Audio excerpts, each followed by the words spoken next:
Welcome back to the Press Club with me, Kendall Burton. My guest is Mr. Rick Wayne, star publisher, talk show host, host of the Talk special on DBS every Thursday evening. And we're talking about the impacts investigation. You made some very interesting points about the evidence base for the impacts investigation, which I want to shift our focus now to the DPP's role, because she has been saddled, for lack of a better word, with responsibility for now acting on the impacts report. If I should say to you, by the way, that the impacts report is an interesting, again, it's kind of semi-secret, but not all. It's only a certain policeman who agreed to be interviewed by the impact guys. You know? So whatever that report is, you wonder what exactly it is. That is precisely what I've been told by my friends within the police department. Exactly. And in speaking with some of the I'm not members sure of the that legal Vernon fraternity Francois as even well. spoke to them. And I heard even Calix George call your program on Thursday. That's right. And suggest that maybe the DPP's hands are tied too. Exactly. Yeah. Well, I don't know that the DPP's hands are tied. I think the DPP... But if all that I've heard and all that you've heard and said just now is true, what can she act on? Well, the DPP is well aware of all of those things, and I'm sure the DPP is listening to all of those things, and I'm sure nobody is putting any pressure on the DPP to do anything about that impacts report. And with her retirement imminent, her hands are full right now with Lambert, and she's getting enough problems from the authorities to discourage the prosecution of the Lambert's case. So that's what I think her interest is in right now, and she doesn't want to be distracted into a non-issue, because the impact report is a non-issue, a killer non-issue, because it has compounded the situation. And as the Prime Minister told the police officers this week, it has gone past the State Department, it has gone past Congress, and even Obama has told him, look, this has to be resolved judicially. Court. In fact, it's very interesting, whether you believe or not, that a special deal was done with Vernon Francois. Vernon Francois is accused by the report and Kenny Anthony, the Prime Minister, of willful blindness in the face of what some see as murder, or allegations of murder, or, to use their own phrase, gross human rights violations. That means he's at the very least a co-conspirator. But how does that, setting a deal with him and letting him retire early and all that kind of stuff, that has nothing to do with the fact that he has been fingered, and if anybody is going to be prosecuted, he would be first in line, you know, because he's the one guy who has been identified. Isn't that interesting? It's very interesting. The one guy, yet the Prime Minister in his address to the nation on March 8th said there were politicians involved, there were businessmen involved. But he has identified by name Vernon Francois, and he says his report. Another thing he again validated, all of which, by the way, has totally prejudiced that report. That makes the DPP's life particularly difficult. One about Vernon Francois, and the other one was about the hit list that the police have asked him to apologize for. They've asked him to apologize. And he says, if you can get me any evidence where I said that on a platform, then I will apologize, or worse to that effect. Very clever, because I don't think anybody can get that. But you can get in the 2013 report, his speech, where he says, he refers to the thing, and then he says, I saw it. And he saw the hit list. Now, how are you going to determine a thing is a hit list? The police have always said it was never a hit list. The pictures are there. with the history of the people. It carries a police stamp and is dated. There was no secret about this list. And it says dangerous criminals as the head of it. We've all seen it on TV now.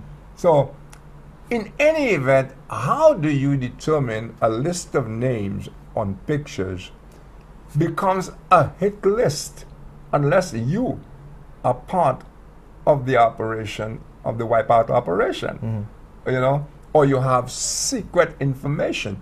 All you can say is, I saw a list of pictures there, and some of those guys got killed. That's the most you can say. A hit list suggests a lot more than that, especially when the guys are killed ostensibly by police officers. So you don't have to say it's a police hit list. A hit list that you say 12 of those named were killed. I'm not even sure that's true, by the way. That the people who were killed were all on that list. Because there are a lot of people on that list who are alive and walking around everywhere. Okay? Yeah, some of them still causing trouble. Yeah, yeah. Okay, so you have 12 people that you associate with a hit list, 12 people who ostensibly were shot by police, legally or otherwise. Okay, you with me? So I don't know how you can deny that the hit list you referred to was a police hit list. You have said repeatedly that you suspect the Prime Minister knows more about his impacts investigation and related issues than he's letting out. That suggests that you know more than you're letting out. Of course. So let's go back and bring up a suggestion that has been made many times before. Is this impacts investigation and the U.S. sanctions against St. Lucia and the police department purely motivated by concern about gross human rights violations, or are there other issues coming into play? You see, this matter of people's motivations, I equate that to voodoo. Because I cannot know people's motivations until they tell me. I also don't buy the UWP idea that Alba and all that is involved in this. I don't buy that. There's no evidence of that. But I know the Americans have never been happy with Kenny Anthony. How do I know that? Because the WikiLeaks came out and gave details of a meeting of an ambassador who came here to dedicate 2 buildings that the Americans were paying for. And she wrote scathingly of the Prime Minister in connection with that, and said he was not a friend of the United States, and that he loves to pontificate like the professor he is, and loves to hold positions that he just likes to hold them but does nothing. She was scathingly critical about it. Her name is on it. The dates, the people who were at the events were all at there. So there's no reason to think this is hearsay. It's validated.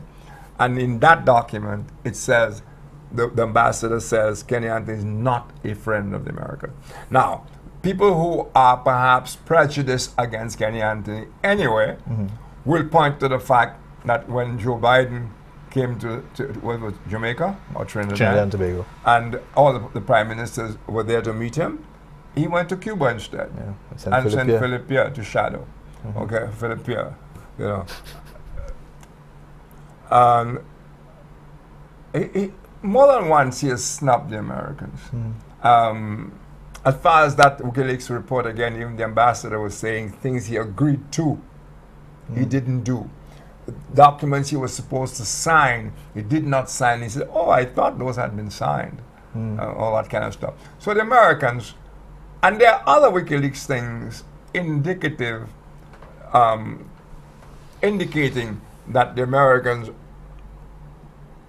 are probably, I'm being very careful with the language, I'm only going by what I read, are probably happier with the United Workers' Party in office than the Labour Party because of John Compton. John Compton was always seen as American friend.